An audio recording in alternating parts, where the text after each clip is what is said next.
Welcome to the first episode of the Let's Talk About It podcast.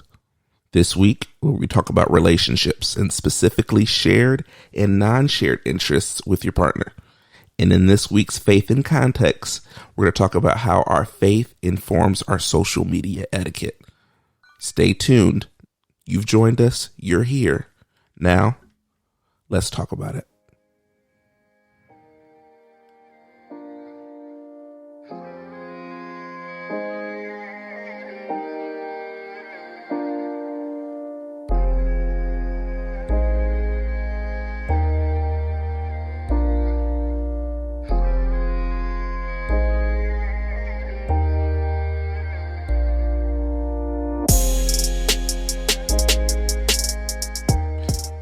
Welcome to Now Let's Talk About It.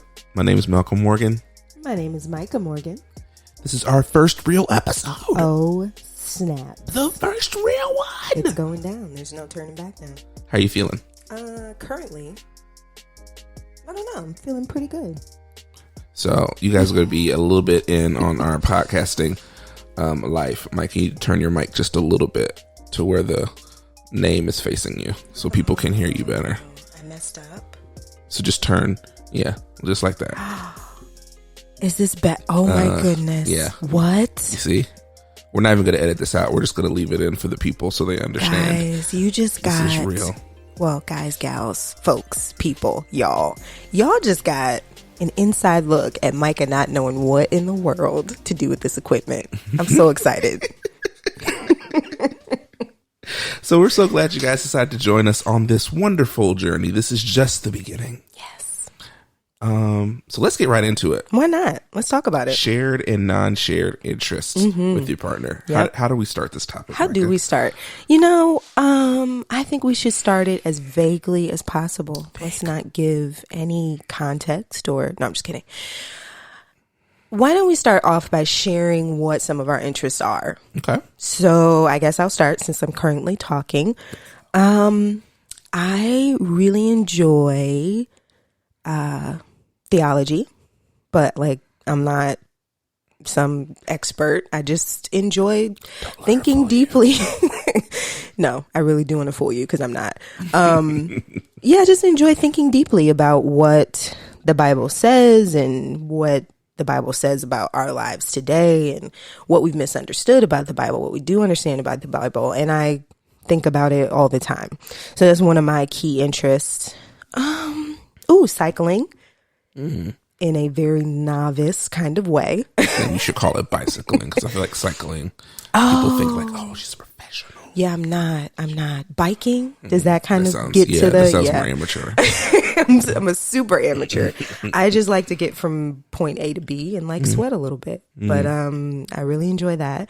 I also am interested in Pixar movies because and DreamWorks. Okay. We just recently discovered that I guess I've been cheating on Pixar with DreamWorks. Prince of Egypt is DreamWorks. Prince of Egypt, Boss Baby. Isn't El Dorado? Road to El Dorado? Oh, I can't remember. I think that's DreamWorks. I think, El Dorado, Megamind. This is not an ad, by the way. It's not. We are not being compensated by these companies at all. But as much as I consume their content, you would think that I should be. What else? So theology, biking, Pixar, mental health, right? I mean, I would hope that that's one of my interests. I hope so. I'm a therapist, so that'd be kind of weird if I wasn't interested in that.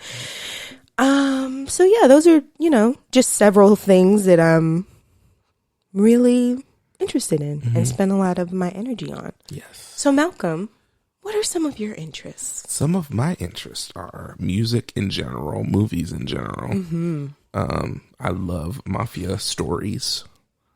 Give me a good mafia story or documentary, and I will watch the heck out of it. Yes, you will. Many times. I have a mafia documentary I'm really looking forward to seeing. New one on Netflix.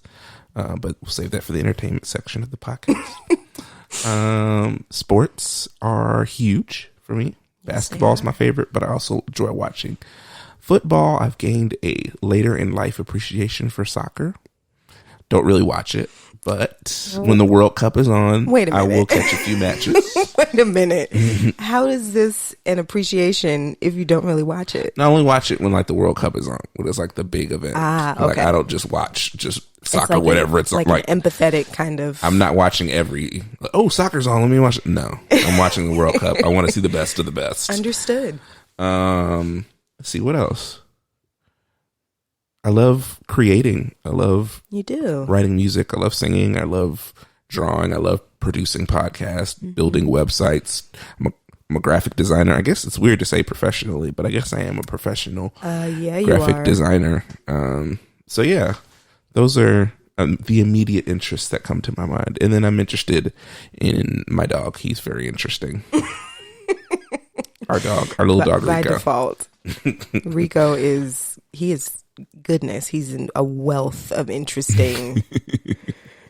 Yeah. So I think when we planned to discuss this topic today, one of the things that came to my mind was what it felt like to discover that we didn't share as many interests as we thought.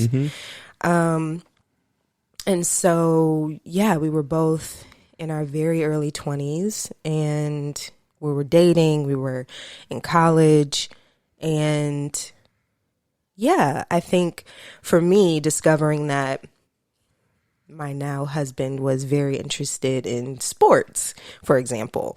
And I didn't have that interest at all and still don't.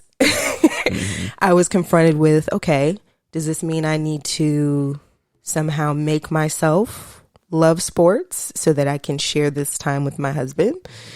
Or do I remain, kind of myself in the sense that I don't really enjoy watching sports?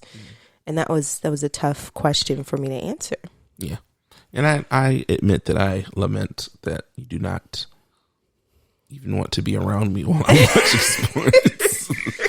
Wait a minute. Okay. No, there are legitimately I times. mean, I want to be in the same vicinity. There's legitimately times where you'll ask me, so are you watching sports today? And I'll be like, yeah, why don't you come sit down with me? And you'll be like, no, I don't want to interrupt you. I was like, well, I didn't say I wanted you to interrupt me or that I would even be paying really close attention to you. I just really want you to be there with me. I like to be in proximity to you. Yes. But if sports are involved, that is Micah's opportunity to watch Phineas and Ferb or Pixar or DreamWorks, anything. For the most part, terrible horror movies. Okay, whoa.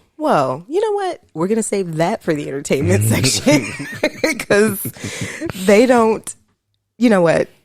Horror movies are themselves, and I appreciate that they don't try to be anything else. They insist upon They themselves. insist upon themselves, okay? But yes, I lament that you have to lament. A circle of laments. I know, but it's just I've tried. I don't know if I put a whole bunch of effort into it, but I think I just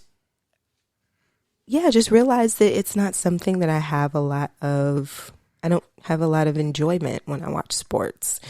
And so one thing that I've been grateful for is that you don't pressure me and you don't kind of guilt trip me in front of people and make jokes about me being this terrible wife who just won't succumb to the grand magnetism of sports. It really does allow me to feel like, yeah, I can be myself within this marriage, and not feel guilty about that. Yeah.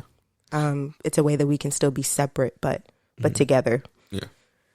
I think the other reason I wanted to bring up this topic was because this is something that we've talked about, was just, I think early on in our relationship and our marriage, I assumed a lot of times that the things that I did or was passionate about that you were also passionate about. Mm-hmm. So if I started an endeavor, then I wanted to include Micah in it.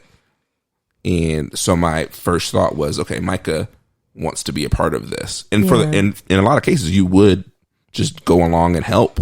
Absolutely. And I think there was a legitimate desire to be a part of it because you were and are passionate about it. Mm-hmm. But sports is just, that is the line that I draw. And I don't know if you, dear listener, can feel the tension in this moment, but I am trying my best not to get on my soapbox about why I don't watch sports. And I'm not going to. Thank you so much. Everything's fine. We're safe. We don't want to get angry hate mail. We don't. From the sports fans.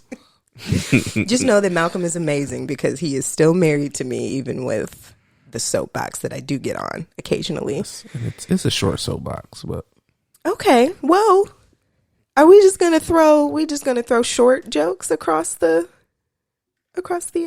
that's what we're doing? So what you gonna do about it? Okay. Yeah. No. Mm-hmm. Mm-hmm. We are live on a podcast. You ain't gonna do nothing to me. Anywho, additional thoughts about unshared and shared interests. So one of the things I've processed through as well is not only this thought that, okay, this is my partner in life. If I have an interest, I just assume that he wants to also be a part of that. But there was also this thought that if my partner, my husband, did not have this shared interest, then he doesn't love me as much as I thought he did. And that we discovered was creating some tension in our relationship. Mm-hmm. It was creating some mistrust on my part. And it was ill-founded, right? Like there was no reason for me to make that jump. Mm-hmm. And so now that we've spent over a decade together, it's like, yeah, we just accept that there's some things that define us separately that we just don't share. And I think where we've gotten to now is that we can celebrate that about one another. Mm-hmm. Like, I love pointing people in my church to Malcolm to say like, oh, that's a sports thing. Malcolm definitely knows about that. Go find him. Mm-hmm.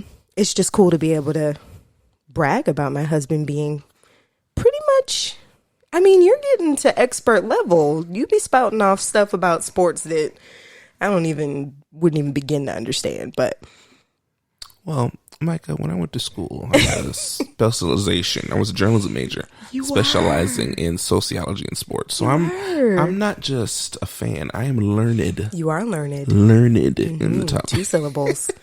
2 whole syllables. Yeah, I think what's important, I think, yeah, you kind of mentioned it, talking about how to not take that personally. Mm-hmm. Like, it's okay to have interests outside of the things that you as a couple share, or you in relationship share.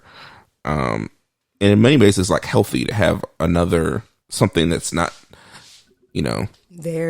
that's not dependent on this relationship. Yeah. So to be able to, Micah can have an outlet for something, Malcolm can have an outlet for something, and something that they can just get immersed in. And it's not dependent on that other person to hold it up. Because that's a lot of pressure on the relationship if you share everything. Yeah. So there's value in having unshared interests, because I think it keeps the energy flow of the relationship healthy. Doesn't, keep the energy flowing through these 3 things that you both do together all the time. Yeah. And it's healthy to be differentiated in distinct ways. And because it really does give you an opportunity to celebrate something unique about your partner. I mean, if you share all of your interests, like, what do you get to look at the other person and say, oh my goodness, like I love that different thing about him or her or them. So yeah, I think this has been a fun, thing to discover. It's been difficult to discover how to live healthily with different interests and kind of learn how to share life that way. But I think that also makes the things that we share interest in a lot more potent and powerful. Yeah. Like when you try to lean in, especially on the non-shared interests, I think it develops a different level of intimacy and a different level of connection with that person. Because when a person shows interest in something that they're not necessarily passionate about, but you are, it allows you to really dig deep and first it helps you understand why you love that thing so much. Like when I get to talk about sports things or I get to talk about things in the news, like I get excited about that a little bit because it's an opportunity to just like share. The twinkle in your eye, oh gosh, is so contagious. I'm sorry, I just mentioned it once. Yeah, but when we have those moments, then when we have things that we share, it makes that, like, for example, we've talked about, I think it was in our preview episode, Backstreet Boys sing-alongs. Put on the greatest hits and we just sing. Yeah. And but don't sing my part. And well, that happens all the time because we both like the Brian parts. So. Absolutely. So. and I think one of the things we've discovered is like, okay, Malcolm loves sports. Micah loves understanding how things work. And so there are moments where Malcolm will start just kind of thinking out loud about the technique of a particular sport, or I don't know, something like in the background in terms of how things work and how the coach thinks and how this player does that. And there are times where I really get to like lean in and just appreciate that because it resonates with something, an element of my personality. So there are ways that we can find overlap and appreciation even in those different unshared interests. It's just about, I guess, being patient with one another, being willing to offer that up to one another consistently, and being open, you know, the other person who may not share that interest, open to listening and kind of learning more through the other's eyes about that thing. Absolutely. So what do you think are the top shared interests that we have? The top. Like, if you can give me just top two, we'll make it simple. Top two. Not in any particular order, but just two things that we share enjoyment in.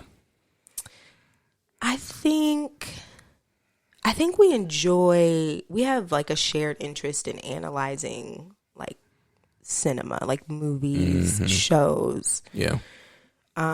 Digging for the deeper meaning. Yeah, like we have no formal training, but like the conversations we have about like, oh, like what do you think the director was trying to do here in this moment, or like, oh, did you hear that line? Like that line definitely has some significance to like this part. There's this like energy that we both get when we watch a just really well done piece of cinema that can fuel several conversations for like a couple of hours. So that's got to be in the top two. I mean, how do we pick just one? How do we pick just one or two? Gosh, what is the second one? I mean, there's, of course, worship music. Yeah. I mean, I think Malcolm's the songwriter. I'm not, but we both. She's a lyricist, but she just don't write songs. That's all. No songs for me. Nope. I'm gonna load some of your pieces into this secure sound machine, and then we'll let the people decide. Yikes. We'll let the people decide. Anywho, would you like to talk more about our shared interest of worship music? Yeah. And I think even though we come at it from maybe different angles, you tend to look at it more theologically. And I tend to look at it more practically. Yes. And musically. Yeah. How is it executed? Can this work congregationally? I think, there's times that I rely on you, especially as I'm trying to pick songs for our church. Like, hey, I don't feel great about this lyric, but how does it or I won't even ask. I'll just be like, listen to the song. And sometimes I'll like predict in my head, okay, she's going to say something about this, or she might not like this. And there's times where I'm not super 100% on the song, and you coming in and giving your thoughts like either crystallizes it or like, okay, confirms, all right, I wasn't crazy in thinking that. And you very rarely are crazy in thinking that. But I do think on the flip, there's a strength that you have in like understanding the value of structuring a worship experience intentionally and thinking about, how easy is it for a church family to participate in singing the song together, and how can we make that easier? And so picking your brain about that element of it is fun, but just really like informational. So even in that shared interest, there's different focuses that we have, different like things that our attention just naturally gravitates toward, and it's pretty cool to see. Yeah. So that's it. Shared and non-shared interests. We have them. You have them. Talk about them. Yes. There's health in knowing what things that you don't aren't. Let me back up. It's not so fun to find out that there's interests that you thought you shared that you didn't. It's not. Transparently, my heart was broken where I found out that I love going to beaches and my wife does not love it as much as I do. But I have very reasonable reasons for not loving to go to the beach. Yeah, well, we're not folks. Yeah. There's so much sand. And it doesn't just stay on the ground. And I personally want my eyes not to be scratched by sand. That's all. That's all I want to say. So learned that, and I was quite depressed because I was like, we've been going on vacations to beaches and I've been so happy. And you have not been happy. But I've been quietly unhappy. You didn't know. That's worse. That's worse. But anyway, yes. Find those things about your partner and your friends even that you may not share interest in, because it might help either guide you to learn more or for them to learn more, or it may guide you to, hey, what are the things that we do share, and let's enjoy those moments as well. So absolutely take that time. So Micah, why don't you navigate us to the faith in context this week? Navigate us. Wow. So let's go ahead and talk about social media, folks. So we want to start a conversation today about how our faith informs how we show up on social media. So I guess I'll start because I think this might be a topic that was kind of influenced by things I've recently gone through. I used to be quite, how would I describe myself? I used to get argumentative. I'm pretty passionate on certain topics. First of all, we've all been argumentative. I don't know. There's been some folks who have been able to. If you haven't been on social media, been argumentative, I don't know if you've really been on social media. But is that a bad thing? Up for debate. But yeah, back in the day, I'm very passionate about justice topics, things that have to do with the dignity of people. And so, yeah, I would go ham sometimes. There's some moments that I'm not proud of. And I think the consequence that I started to notice is, there would be times where I would show up a certain way on social media. And then there, would be times in like real life, insert air quotes here, where people would reference how I've shown up on social media. And I would feel this, this guilt, this kind of shame about not being an integrated person, someone who is kind and, really tries to think through intentionally what I say in person, but would just kind of flail off at the mouth or the fingers on social media.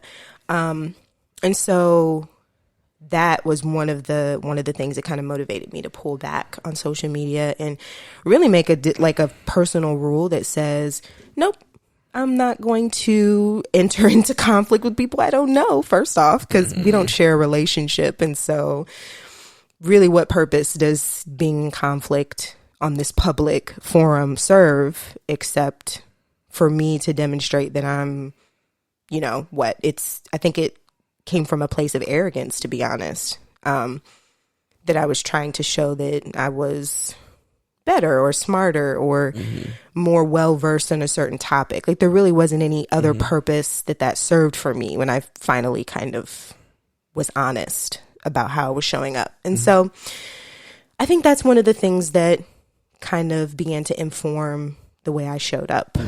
But I know for you, Malcolm, and if you want to speak to this, I think that would be great because you really kind of helped me hone in on that idea that like, why would I, argue with someone I'm not in relationship with?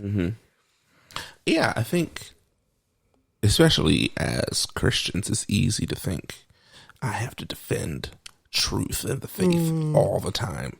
And if someone says even the slightest bit of something erroneous, I have to correct it right now. I'm the one. Snuff it out. I'm going to be able to solve this problem that has been happening for centuries right now on Facebook with you, blank avatar person. Yikes.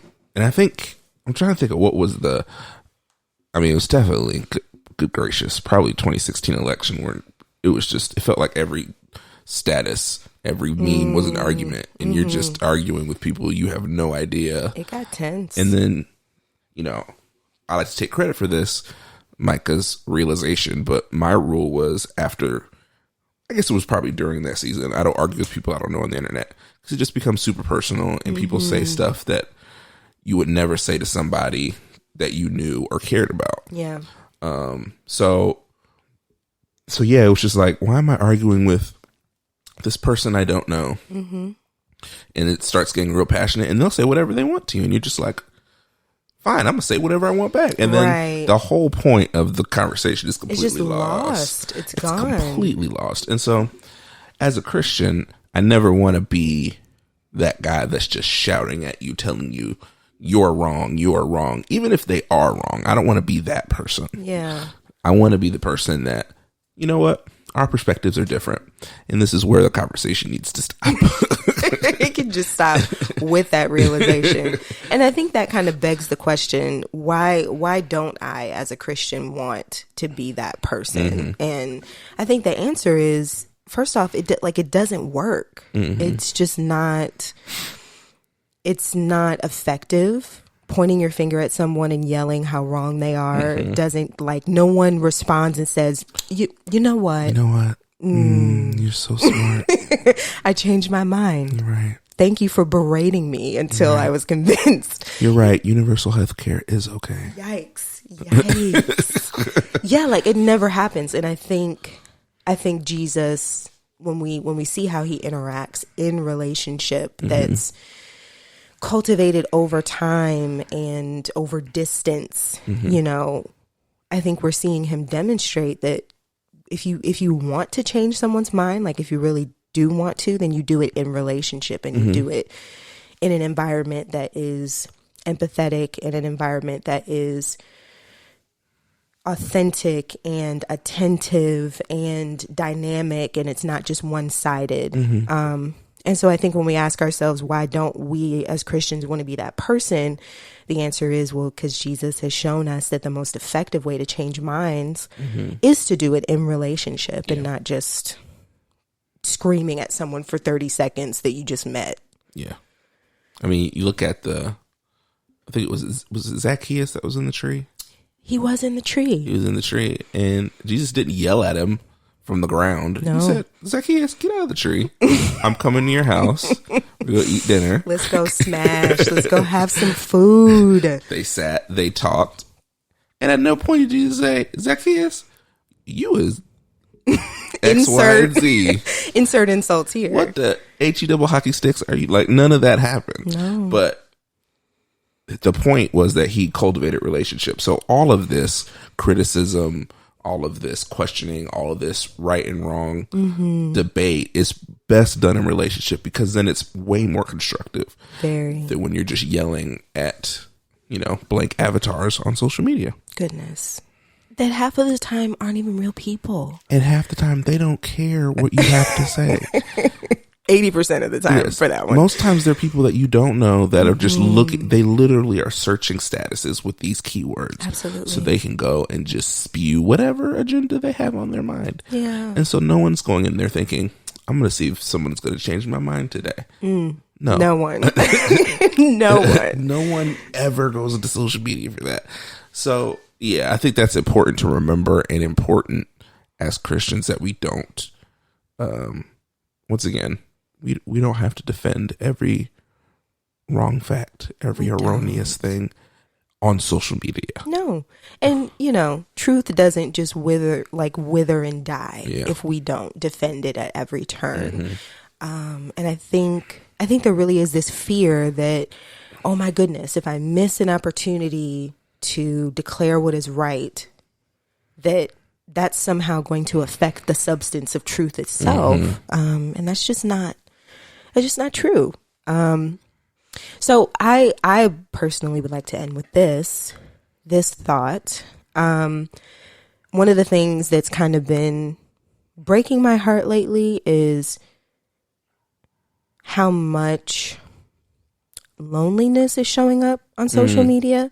Like I think a lot of the, like, that argumentative kind of posture and the anger and the tension and seeking these opportunities to, bicker comes from this desire to be connected with someone. And like, even more so now in this pandemic, people are experiencing isolation, not only emotionally, but physically now. And so I often wonder if a lot of the contentiousness that we see on social media is just this masked desire to be seen and be connected with that all humans have. And